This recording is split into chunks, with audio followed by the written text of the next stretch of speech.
You are the chosen one. And welcome back. Once again, I'm your hostess, Corinne with Chosen One Studios, and we're going back to Felghana. Specifically, the Elderm Mountains, as it says up there in the corner of your screen. We get a much more epic theme, and some lovely new epic enemies, such as this guy. And we'll show you his bio right after the cut. Crawdell, a subspecies of Rodell, which has adapted to the cold. They're not very intelligent, but pride themselves as warriors, and violently confront their Rodell cousins at every opportunity. They also cover their nakedness, which is impressive for a monster. Alright, we've gotten to see him, but we have some other enemies. In fact, some enemies that make fire pretty darn useful. I mostly prefer to downslice those guys. I don't really use fire all that much for whatever reason. It's plenty useful power, I just don't really tend to like making use of it. But strategically, it definitely has a place. And those guys that were in the ground? Let's take a look at them. Halleck, a strange, burrowing creature. When approached, they leap up suddenly from hiding. Close observation will reveal their tails sticking up from the ground, and a diving stab will work well on them as they jump out, or fire from a distance. Moving on. We do have some other enemies to see out here in the wasteland too. Those guys, though, are definitely one of the more dangerous ones if you don't know what you're doing. In fact, most people will learn about them by having one of them pop up out of the ground and smacking them in the face. You might have also noticed we're getting pretty good amounts of money from the drops now. That's definitely the case, and it means that we'll be able to go back at the midpoint through this place, probably be able to afford all of the rest of the bandit equipment, and get to check out that awesome new set before it becomes outdated. No real point in having armor just to see it, right? Well, I would argue this, as I do that kind of thing anyway. But ease encourages completionism, as even the items you lose still appear in your inventory, just grayed out. So, we got a little guy hiding up there. Here's what happens if you just try and be sneaky. You can definitely take him out. Oh, and what do we have here? Some bee enemies. They attack by shooting down a hail of needles. Very, very painful if you let those guys connect. Let's take a look at their bio. Hugo, a type of digger wasp. They are unique in that they are insects that can thrive in extremely cold climes. They carry their prey back to the nest and preserve their meat for later consumption. Yeah, really, they're nasty. Be careful. Here we have a berm leaf. This is the thing that Hugo needed to be able to cure those pikkards, if you recall. It's a medicinal herb that grows in the Elderm Mountains. It can be used to treat illness in small ailments. But we need more than just one. Unfortunately, he has quite a few pikkards. And we can't just cure some of them. That would just make the other ones sad. And Hugo sad. We really can't let that be. Adel's a hero. Wouldn't say lawful good, more neutral good? And that means that we have to keep everybody happy. At least when we can. All about the path of goodness, righteousness, and having fun, because really Adel's all about adventure. All about adventure. But also heroics. This is also the spot where you'll start to have things running away from you. Don't worry, you still get all that gold that, doesn't drop, but still you get from killing enemies. But you do get more if you're willing to run a little bit, so I recommend it. It's really not all that bad after all. Also, my cat is dangerously close to my mouse, and therefore might make it appear on the screen. I would move it, but it doesn't really seem to be an issue. As you can see, those attacks can go at angles from those bee enemies, so you want to be very, very careful. Also be careful that those guys don't get off about 5 hits in a row on you, as it is definitely possible. Also, if you feel like you're going to get hit, use your double jump to get out of the way. The double jump is a very powerful ability. Don't skimp on it. Doesn't cost MP. And that is another new enemy type. If you attack it from the ground, you give the bee enemy plenty of time to pick up the slack that it can't make. So, while its attack is gone, Take advantage of the fact that it has range to show off some of your own. Give it a place to attack, move away from that spot so you don't get hit with the boomerang effect. If you want to, you can just jump right over it. It's all about what you want to do. You can also just go like this. But you don't really... I've never seen that guy get stunned. But let's see a little bit more about it. Zalmi, a plant which throws its thorned leaves out like a boomerang. It's possible they're trying to mimic another type of plant, and rumor has it they're quite delicious. I don't know anyone who would risk trying to eat that sucker, though. Yeah, definitely a dangerous enemy if you let it hit you, though, as it can hit you multiple times, and as it returns, it can hit you. So don't let that go unnoticed. Also, I say I don't use fire much, but I'm trying to make that not the case this playthrough. Show off a little bit more of a variety than just showing me wind slashing everywhere, as I definitely enjoy it, but it might be boring, so I'm going to try and spice it up a little bit more than I usually do. Plus, you can see that just like in Ys 2, where this particular fire spell first debuted for Ys, you can destroy ice. Which is nice, as it makes your playing field a little bit more even. We have a lot of those guys. They're our very typical mook in this area, obviously, at this point. They're only really dangerous in groups, and if you let them start juggling you, but not too bad. Can't jump down there, and I would, as that's one of the great things about Ys. There's no insta-death falls, so you really actually want to explore every drop, because there's probably something good in it.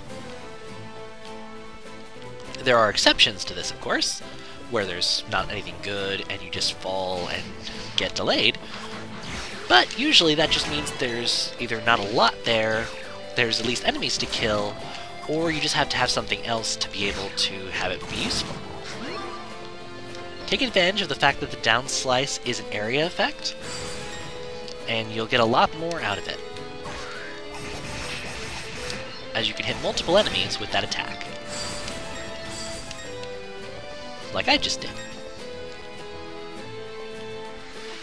Exploring everything does mean you have to do a little bit of backtracking, but that's what a Metroidvania is all about, and this game is nothing if not an Ys-Droidvania kind of a thing. You have different abilities you get that allow you to do backtracking to find more things. That's essentially how they block off the world for you. If you know certain tricks, you can actually get up to Elderm Mountains a lot earlier, and some people do that to grind levels. I personally find that a little bit coming here at the very beginning of the game to level up like 7 times without expending any effort. But that's just me. If you enjoy it, there is risk involved, so it's not like you're just getting something for nothing. Those enemies, the rockhead guys, are very bad to melee. There's a power that affects them much better than the fire, but I want to show off what happens when you defeat their shell if I can, but if I get too damaged, I will just run away, as I'm really not in the mood to die. That doesn't really make me look very skillful.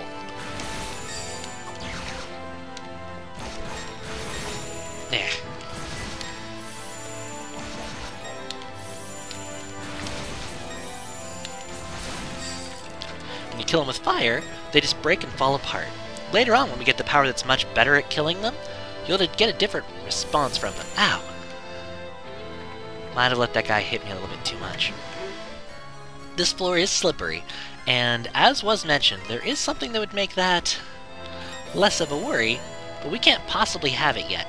And though we can always backtrack to here, I am a big fan of backtracking, but I'm not a big fan of letting something go unexplored. Just one of my little things.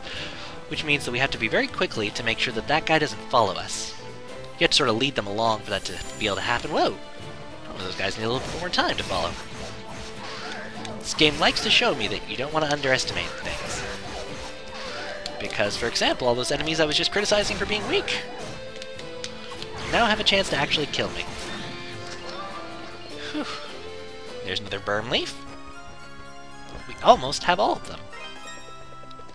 Which will be great, because that'll make Hugo happy. Make those pikkards nice and well again. And there's nothing bad about that. I do admit, if there's any time I'm more willing to use fire than usual, It's when I'm low on health. As that big burst effect is definitely nice to ensure you don't miss, and that you don't have to be very close. And there's a nice little lovely bit of healing. Also, and I'll hopefully remember to use the stun effect a little bit more. Though sometimes just mashing that slash button like crazy is the best way to go. As you can see, we already almost have enough gold for another piece of the bandit equipment. We might, actually. Regardless, we won't be checking out till we get to the save point, as otherwise we'll just lose all of our progress. And there is a save point halfway through this dungeon, so there's no reason to, expedite our exit from this area. Over here we have another little bit of Braval. Not very much, and we don't have any reason to go back to Antonio now, but it is actually quite a bit more than we were getting before, so that's what I'm about to turn down. There we have what may be the final berm leaf. Let's check. I know it's 3 or 4 is how many you need to get. Let's see, we have 3, so if it's 3, then we have them all. Just one sec. I'm going to take this moment to take a very brief little pause. Ilba's shell, a large lump of rock. They emerge without warning from the ground and send out streams of ice. They are just as tough as they look, and sword strikes accomplish little against them. And we're back. I just sort of need to take a little bit of a breather. Nothing serious, just a breather. So, we have more of our little boomerang plants. I seriously want to know who would want to eat one of those, though. I mean, even if they taste delicious, they have a lot of health. They're hard to kill. All that effort just for some food? I mean, to be fair, our society's food needs take up quite a bit of resources and quite a bit of effort too, but I don't know, they don't seem as deadly to me. And again, these are a special circumstance anyway. These things normally aren't around, or at least normally not so strong, as implied by the fact that everything's been enhanced by the current crisis. This is what all the flavor text tells us. I've never really been here before, so we'll just have to listen to it, or trust it, or whatever you want to use as the phrasing. And there's a lovely little cat samurai. Very interesting little guy to fight. Let's get a good little bio on them, if you don't mind. Pashkow. A type of beastman. They're perpetually nervous, and as such tend to spring into attack at inappropriate moments. Without their helmets, they appear to be mere cats, but they prefer the comparison be to tigers. Definitely interesting. Tiger samurai. Well, it happens. It probably only looks samurai to me because the samurai beat the cat show, which, let's face it, they were supposed to be ninjas. But let's not talk about old Fox brought over anime. It's just not a good direction to go for an East Let's Play. Something less controversial and horrific and frightening. We're definitely making good progress here, and not ashamed to say that this place did, the first time I went through, utterly annihilate me. I really missed the ability to just sit around and heal, as it provided a lot of opportunities for expanded survival that I just didn't have playing through this game. At least yet. We'll have to see if that changes. No spoilers. Whoa, that little sucker's fast. And they can be hidden rather nicely. The foliage does just enough work for our opponents, but not enough to be unfair. It's definitely not the kind of thing I could call as a very powerful tactical advantage. Still, I admit, anything feels like a disadvantage when you only have about 50 health, and things are doing a lot more to you than you really want them to be able to. Being a little bit more hit and run than just jump and slash, or jump and stab, as the case may be, never hurts.